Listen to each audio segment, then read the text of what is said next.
Assalamu alaikum. Hello everyone and welcome in C++ from scratch lecture series.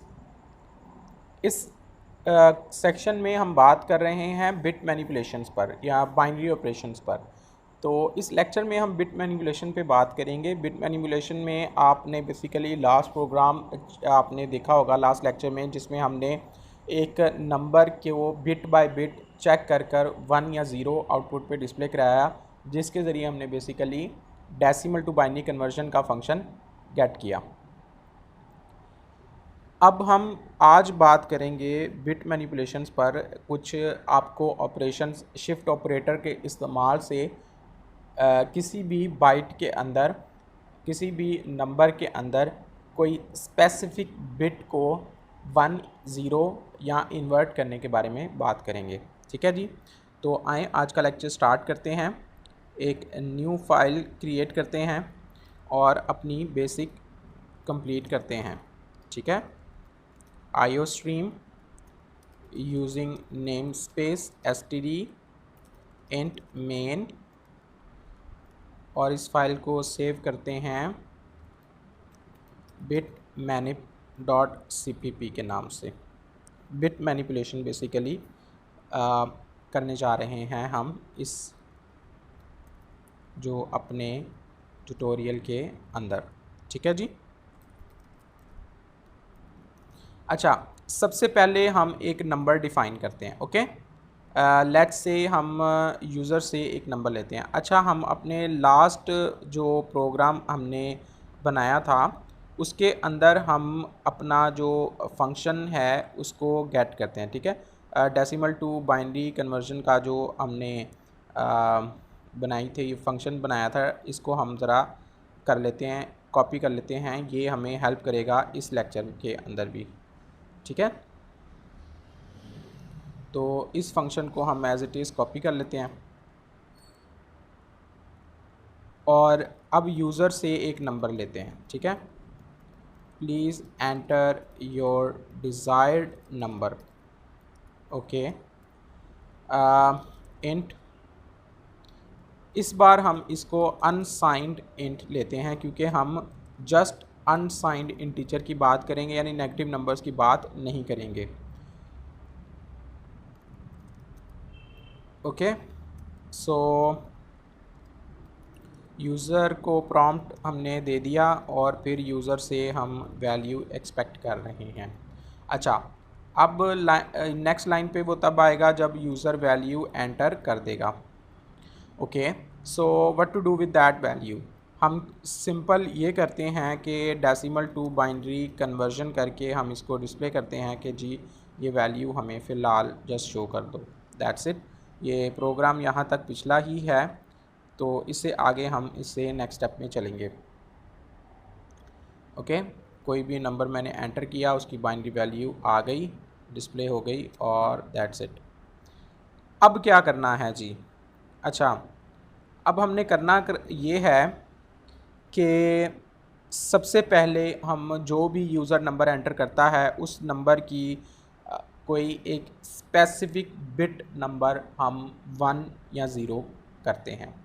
तो सबसे पहले हम बिट को 1 करना चाहेंगे। ओके, सो उससे भी पहले हम चेक करना चाहेंगे कि वो स्पेसिफिक बिट की ऑलरेडी वैल्यू क्या है। ऐसा करना ज़रूरी नहीं है, लेकिन हम अपनी सीरीज़ को ज़रा तरतीब देने के लिए, चूँकि ये काम हम पहले कर चुके हैं अपने इसी डेसिमल टू बाइनरी फंक्शन के अंदर, तो इसी चीज़ को ज़रा रिव्यू करने के लिए तो मैं आपको लेकर चलता हूँ। लेट्स से कि हम एक रैंडमली बिट वैल्यू चूज़ कर लेते हैं, या अगर आप चाहें तो वो भी यूज़र से ही गेट कर सकते हैं। Enter bit number. ओके, तो उसके बाद हम यूज़र से ही बिट नंबर ले लेते हैं। अभी हमने बिट नंबर का वेरिएबल डिफ़ाइन नहीं किया, तो इसी में ही कोमा डाल के बिट नम का वेरिएबल डिक्लेयर कर लेते हैं। स्पेल मिस्टेक का ख्याल रखें। ओके, अच्छा जी, बिट नंबर का वेरिएबल आ गया। अब हमने इस बिट को चेक करना है कि वो बिट 1 है या 0 है। तो वो चेक करने के लिए हम क्या करेंगे, इस फंक्शन में देखें हम क्या कर रहे थे। हम बेसिकली शिफ्ट कर रहे थे जो भी वैल्यू है उसको राइट साइड पर और फिर उसको एंड करते थे 1 के साथ। राइट साइड पर उतनी नंबर ऑफ़ बिट्स को शिफ्ट करने का कि होता ये था कि जो भी यानी कि आपका बिट पैटर्न है, तो लेट्स सपोज कि मैं इस बिट को चेक करना चाहता हूँ, तो मैं इस बिट को सबसे एंड पे LSB के जगह पे लेके आऊँगा। तो जितने नंबर की ये बिट है उसको उतनी दफ़ा शिफ्ट करूँगा तो यहाँ पर आ जाएगी और बाकी सारे ज़ीरो हो जाएंगे, ठीक है। और इससे आगे वाली सारी वैल्यू डिलीट हो जाएंगी। तो जितने भी नंबर की बिट थी वो इस बिट पे आ जाएगी। अब LSB पे आ जाएगी, सबसे लास्ट बिट पे, 0th बिट पे। अब मुझे सिर्फ इससे कंसर्न है, बाकी किसी बिट से कंसर्न नहीं है। तो बाकी ऑटोमेटिकली ऑब्वियसली जो भी हो चुकी हों, लेकिन यहाँ पर ये 1 की वैल्यू होगी। अगर बाकी सारी वैल्यूज़ को निगलेक्ट कर दें, आप सपोज कर लें कि वो सारी वैल्यूज़ 0 हो गई हैं, तो ये जो जितने नंबर की बिट को हम चेक करना चाह रहे हैं वो बेसिकली 1 है। आप जस्ट 1 बिट को कंसीडर करें। अब हम जब इसको एंड करेंगे 1 के साथ, तो ये मैं पहले भी आपको बता चुका हूँ कि चूँकि ये सारे नंबर 0 हैं, तो ऑटोमेटिकली अगर ये सारे नंबर 1 भी होते, सारे नंबर 1 भी होते तो भी ये 0 हो जाते, ज़ीरो से एंड होने के बाद। ऐसा ही है ना। तो लास्ट में बचता क्या, सिर्फ ये बिट। अब ये बिट चाहे वो 0 हो चाहे 1 हो, तो जो भी ये बिट बचेगी वो 1 के साथ एंड होगी। तो अब अगर तो ये 0 होगी तो आउटपुट 0 होगी, अगर ये 1 होगी तो आउटपुट 1 होगी। ये हम लास्ट जगह पे डिफ़ाइन कर चुके हैं। तो अब हम ऐसा करते हैं कि इसी तरह का एक फंक्शन जो है वो बना लेते हैं, ओके, चेक बिट का। तो लेट्स से कि इसमें रिटर्न करते हैं हम इंटीजर, या आप बूलियन रिटर्न कर सकते हैं बेसिकली 1 या 0, लेकिन लेट्स से हम इंटीजर, चूँकि हम अभी तक इंटीजर्स पे ही बात करते आए हैं तो हम इंटीजर्स ही डिफ़ाइन करते हैं रिटर्न टाइप में। हम एक्सपेक्ट कर रहे हैं वैल्यू एक रिटर्न, और हम इसको कहते हैं चेक बिट, ओके, इस फंक्शन को। तो हम इसको पैरामीटर पास करते हैं एक वैल्यू का, और फिर इसी तरह से ही हम इसको बिट नंबर पास करते हैं,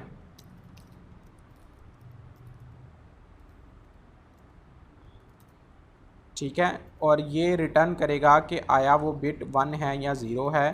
तो ये जस्ट रिटर्न करेगा कैसे, ये रिटर्न करेगा वैल बिट n, उतनी दफ़ा शिफ्ट करेगा और फिर उसको एंड करेगा 1 के साथ। तो जो वैल्यू बनेगी उसको रिटर्न कर देगा, ठीक है। तो अब यहाँ पर हम रिप्लेस कर सकते हैं अपने फंक्शन को चेक बिट के साथ यहाँ पर, ठीक है। तो यहाँ पर हम वैल और आई 2 पैरामीटर पास करेंगे, और तो ये काम भी हमारा ये वाला फंक्शन कर देगा। ऐसा ही है जी।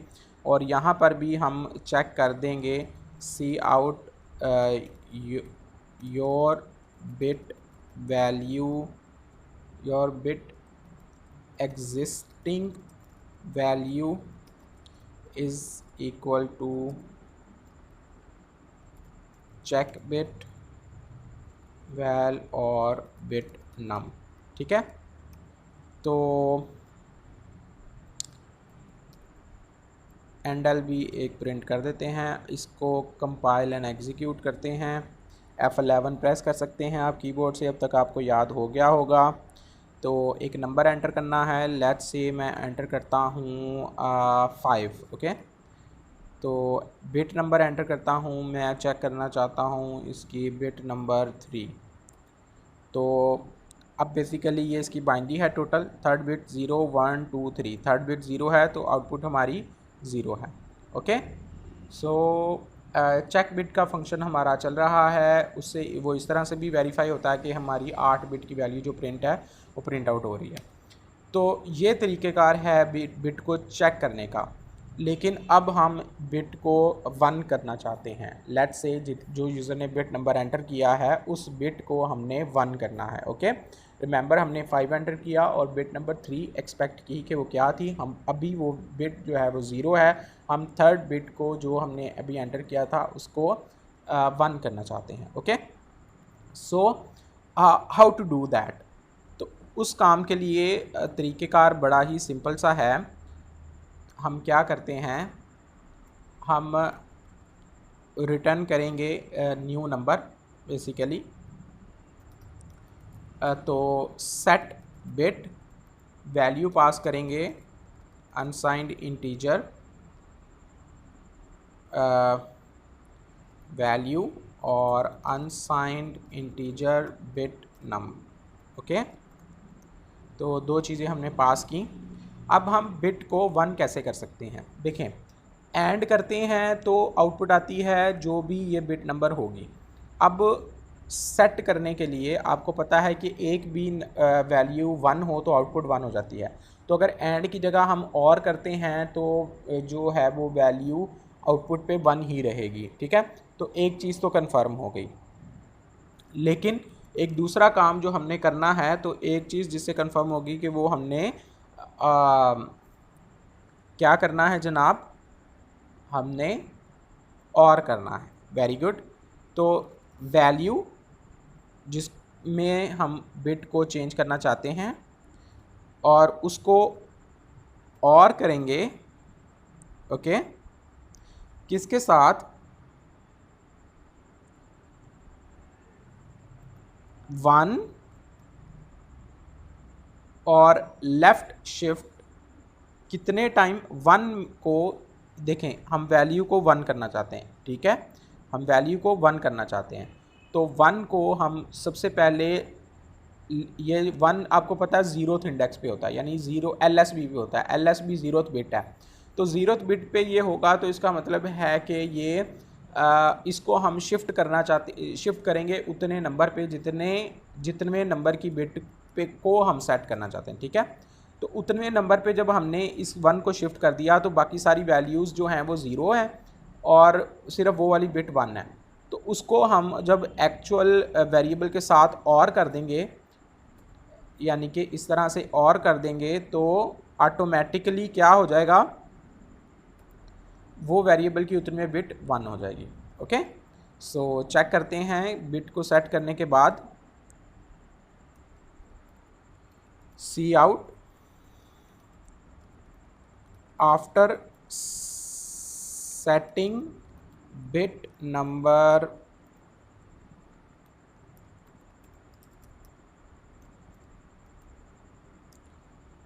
New value is equal to, यहाँ पर हम सेट बिट करते हैं वैल बिट नम। ओके, और इसकी बाइनरी अगर आप बाइनरी में डिस्प्ले करना चाहें तो बाइनरी में डिस्प्ले करने के लिए आप ऑब्वियसली आपको पता ही है डेक टू बिन के फंक्शन को पास कर दें इस ही वैल्यू को। ठीक है, पैरेंथेसिस कंफर्म कर लें। ओके, अच्छा, इससे ये चीज़ भी आपको पता चल गई कि आप एक नेस्टेड कॉलिंग भी कर सकते हैं। यानी आपने ये फंक्शन कॉल किया, सबसे पहले ये फंक्शन एवेल्यूएट होगा, इसकी जो भी वैल्यू आएगी तो इस फंक्शन को वो वैल्यू पास होगी, क्योंकि इसका रिटर्न टाइप एक इंटीजर है। और ये देखें, ये इंटीजर है इसका रिटर्न टाइप, इसका भी रिटर्न टाइप इंटीजर है। और जो हमारा डेसिमल टू बाइनरी का फंक्शन है वो भी एक इंटीजर एक्सपेक्ट कर रहा है। ठीक है, तो इसका मतलब ये है कि जो भी इसकी वैल्यू बनेगी वो यहाँ पर पास हो जाएगी। तो इसको अगर हम कंपाइल एंड रन करते हैं, okay, there is an error. अच्छा, इस एरर को अब चेक करें कि ये एरर किस चीज़ का है। ठीक है, वो कह रहा है कि नो मैच फॉर ऑपरेटर। सबसे पहले वो कह रहा है कि इस ऑपरेटर का कोई मैच नहीं हो रहा। उसकी वजह ये है कि डेसिमल टू बाइनरी फंक्शन जो है वो कुछ भी रिटर्न नहीं कर रहा। तो चूंकि ये वॉइड है तो वॉइड को हम इस ऑपरेटर के साथ नहीं दे सकते। तो उसके लिए आपने क्या करना है, इस फंक्शन को सेपरेट कॉल करना है। ओके, यहाँ पर क्योंकि वो ऑटोमेटिकली सी आउट प्रिंट कर रहा है। तो अब हम इसको कंपाइल एंड रन करेंगे। हम अपनी प्रीवियस वैल्यूज़ को एंटर करते हैं जिसको हमने ऑलरेडी चेक कर लिया था। अच्छा जी, ये देखें, your bit existing value is equal to 0, और जब हम उसको 1 कर देते हैं तो ये देखें हमारी थर्ड बिट 1 हो गई है। ठीक है, तो इस तरीके से हम बिट को 1 कर सकते हैं। अच्छा, इससे आगे चलते हैं। जैसे हम बिट को 1 कर सकते हैं ऐसे ही बिट को 0 करने के लिए हम और का ऑपरेशन इस्तेमाल करते हैं। ओके, क्लियर बिट, क्लियर करने के लिए इसी तरह से हम सेम जो है उसका तरीक़ेकार इस्तेमाल करते हैं जो हम इस्तेमाल कर रहे थे अपने बाकी के फंक्शंस के लिए।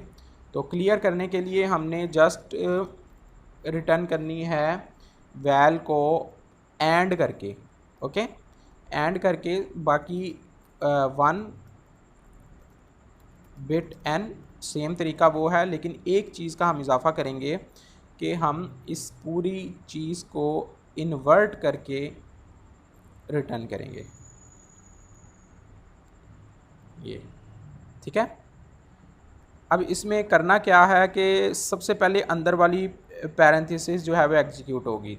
तो सबसे पहले बिट उतने नंबर पे शिफ्ट हो जाएगी। जब शिफ्ट हो जाएगी तो सारी बिट ज़ीरो होंगी, सिर्फ उतने नंबर की बिट 1 होगी। तो हमने इसको इन्वर्ट करना है, यानी सारी बिटें 1 हो जाएं, सिर्फ उतने बिट की बिट जो है वो ज़ीरो रहे।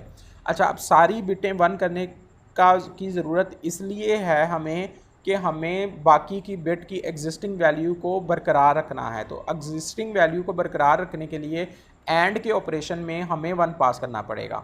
जब एक बिट 1 होगी तो दूसरी बिट वही होगी जो कि ऑपोजिट बिट का वैल्यू होगी, चाहे वो 0 हो चाहे 1, ठीक है।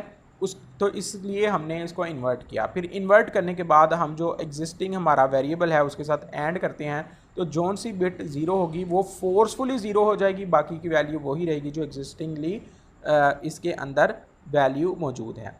तो इस फंक्शन को भी हम कॉल करते हैं इसी तरह से। तो दोबारा सेम बिट जो है वो हो जाएगी आपकी, क्लियर हो जाएगी। यहाँ पर हम सेट कर रहे हैं, यहाँ पे हम क्लियर कर रहे हैं। तो ऑब्वियसली एक बार सेट होगी, एक बार फिर दोबारा से वैल्यू वापस हमारी 9 आ जाएगी। अच्छा, इसमें आप देखें कि एक चीज़ के बारे में वो बता रहा है आपको कि एक्सपेक्टेड पैरेंथेसिस बिफोर सेमीकोलन। तो आप पैरेंथेसिस को कंफर्म करें, पहली पैरेंथेसिस, दूसरी पैरेंथेसिस, और आपने एक लास्ट पैरेंथेसिस ऐड नहीं की। ब्रैकेट को अपनी ऐड करें और दोबारा से कंपाइल एंड रन करें। एंटर द नंबर 5 और बिट नंबर 3। देखें जी, आप एग्जिस्टिंग वैल्यू 0 है, उसको सेट किया, 1 हो गया, फिर उसको दोबारा से 0 करना था, वो 0 नहीं हुआ, ओके। अच्छा, बेसिकली हमने इसके अंदर सिंपल सा लॉजिकल एरर किया है कि हमने क्लियर का फंक्शन कॉल करना था, लेकिन हमने दोबारा सेट का कॉल कर लिया। तो ये लॉजिकल एरर है, इस एरर को लॉजिकल एरर कहते हैं। लॉजिकल एरर्स जैसे कि आपको पता है कि ऐसे एरर हैं जो कि एक्सपेक्ट जो हम कर रहे थे कोड को, वो काम अगर वो ना करें किसी प्रोग्रामिंग लॉजिक की गड़बड़ की वजह से। तो ये देखें जी, 101 101 दोबारा 101 हो गया, यहाँ पे बिट सेट हुई और दोबारा ये बिट क्लियर हो गई, ठीक है। और इसी तरह से अगर आप इस बिट को टॉगल करना चाहें, यानी कि जो बिट है उसको आप टॉगल करना चाहें कि अगर तो वो 0 है तो 1 हो जाए, 1 है तो 0 हो जाए, तो उस काम के लिए आप कौन सा ऑपरेशन इस्तेमाल करेंगे, ये ऑपरेशन मैंने अभी तक आपको शायद इंट्रोड्यूस नहीं करवाया। तो आप इसको इस लेक्चर में इससे मुतारुफ़ हो जाएं। ये ऑपरेशन एक्स और का ऑपरेशन कहलाता है, ठीक है। एक्स और का ऑपरेशन, एक्सक्लूसिव और का, आप डिजिटल गेट से बखूबी इसका वाकिफ़ होंगे। तो बेसिकली इसमें हम क्या करते हैं, इसमें हम वैल्यू रिटर्न करेंगे एक्स और करके। किस चीज़ को एक्स और करके? अपने वेरिएबल को एक्स और करेंगे किस चीज़ के साथ? उसी तरह से 1 को बिट नंबर तक हम शिफ्ट करेंगे, जैसे ऑपरेशन हम इसमें और इसमें करते आ रहे हैं। सारी बिट 0 हो जाएंगी, सिर्फ उतने में नंबर की बिट 1 होगी। तो अगर तो दूसरी बिट भी 1 हुई उस जगह पर, तो ऑटोमेटिकली 1 1 0 होता है एक्स और के ऑपरेशन में, यानी कि सेम वैल्यूज़ जो हैं वो 0 हो जाती हैं। तो अगर तो वहाँ पर 0 हुआ तो इन्वर्टेड वैल्यूज़ जो हैं वो 1 हो जाती हैं, ओके। तो इसलिए हम यहाँ पर 1 दे रहे हैं कि एक वैल्यू 1 रहे। अगर तो दोनों वैल्यू 1 हो जाएं तो वो ऑटोमेटिकली XOR के ऑपरेशन की वजह से 0 हो जाएगी। लेकिन अगर दोनों वेरिएबल्स की वैल्यू जो है वो जनाब 1 इसकी 0 हो नहीं सकती, क्योंकि हम फोर्सफुली इसको 1 दे रहे हैं, तो इसकी वैल्यू 0 होगी, तो इसका मतलब दोनों वैल्यू डिफरेंट हो जाएंगी, इस वजह से वो वैल्यू 0 हो जाएगी। तो इन्वर्ट करना, टॉगल करना, यानी 1 अगर बिट है तो उसको 0 करना, 0 है तो 1 करना, तो उस काम के लिए XOR का ऑपरेशन इस्तेमाल किया जाता है, टॉगल बिट। ठीक है जी। तो अब हम सेम काम जो है वो टॉगल बिट के ज़रिए करेंगे। तो ऑटोमेटिकली आपको पता है कि हमारा वो जो वैल्यू है वो दोबारा से 1 हो जाएगी इस प्रोग्रामिंग पैटर्न के हिसाब से। Okay, please enter your desired number is 5, bit number is 3, 101, बाद में 1101, फिर 101 और दोबारा वो टॉगल होके 1101। सो ये ऑपरेशन है। आप इसके अंदर डिफरेंट बिट वैल्यूज़ को डालें और प्ले करें इसके साथ। अगर कोई मसला वगैरह आए आप उसको सॉल्व करने की कोशिश करें, अगर ना हो तो आप कोई क्वेश्चन हो तो आप ज़रूर पूछें।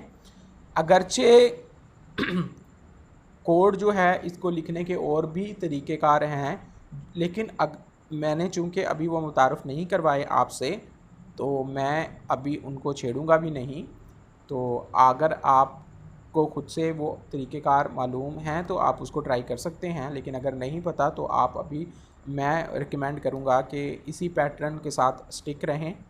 तो इंशाल्लाह हम इसको इम्प्रूव करते रहेंगे। जब हम नई चीज़ें मुतारफ़ करवाते जाएंगे तो नए तरीक़ेकार पे भी बात होती जाएगी। तो ये ऑपरेशंस अगरचा देखने में चूँकि लॉजिकल ऑपरेशंस हैं, थोड़े कॉम्प्लेक्स लगते हैं, लेकिन ये कंप्यूटर के लिए काफ़ी फ़ास्ट होते हैं। हमारे लिए ये थोड़े समझने में शायद मुश्किल हों, लेकिन कंप्यूटर के लिए इन ऑपरेशंस को समझना सबसे फ़ास्ट है, यानी सबसे तेज़ी से वो इन ऑपरेशंस को ना सिर्फ समझ सकता है बल्कि इन पे ऑपरेट भी कर सकता है। सो अपने एल्गोरिदम्स में, अपनी लॉजिक्स में आप कोशिश करें कि आप इनको इस्तेमाल अगर कर सकें तो सबसे पहले इनको प्रायोरिटी दें, इन ऑपरेशंस को। Okay,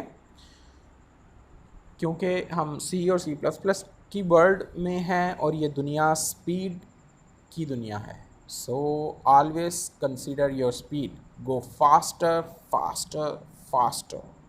so that's it for today. अगले लेक्चर तक के लिए अपना ख्याल रखें, प्रैक्टिस करें प्रैक्टिस करें प्रैक्टिस करें, एरर्स ढूंढें, एरर्स को रेक्टिफाई करें, एक दूसरे का कोड पढ़ें। दूसरे का कोड पढ़ने से भी प्रोग्रामिंग इम्प्रूव होती है। ज़्यादा पढ़ें ज़्यादा पढ़ें ज़्यादा पढ़ें, दूसरों का पढ़ें, एक दूसरे फ्रेंड्स के कोड को रिव्यू करें, चेक करें कि अब आपके फ्रेंड का कोड कैसे मज़ीद बेहतर हो सकता था। आप इंटरनेट पे कोड्स देखें और देखें कि उन्होंने आपकी टेक्निक से क्या डिफरेंट टेक्निक्स लगाई हैं, और आप कैसे अपनी टेक्निक्स को, अगर उनकी टेक्निक्स बेहतर हैं तो आप अडॉप्ट करें, अगर आपकी टेक्निक बेहतर है तो आप अब उनके प्रोग्राम्स पे अप्लाई करके देखें कि उनका प्रोग्राम आप अपनी टेक्निक से कैसे इम्प्रूव कर सकते हैं। So that's the tip for being how to be a better programmer. Always try to be better, क्योंकि कोई भी चीज़ कभी भी मुकम्मल नहीं होती, तो इम्प्रूवमेंट के चांसेस हमेशा रहते हैं। सो ख्याल रखिएगा अपना। आज का लेक्चर थोड़ा लंबा हो गया, लेकिन चूँकि इसको एक ही राउंड में कवर अप करना ज़रूरी था ताकि एक फ़्लो बना रहे, इसलिए एक ही गो में इन तमाम ऑपरेशंस को, सेट, क्लियर और टॉगल को इंट्रोड्यूस करना ज़रूरी था। So thank you so much. अल्लाह हाफ़िज़।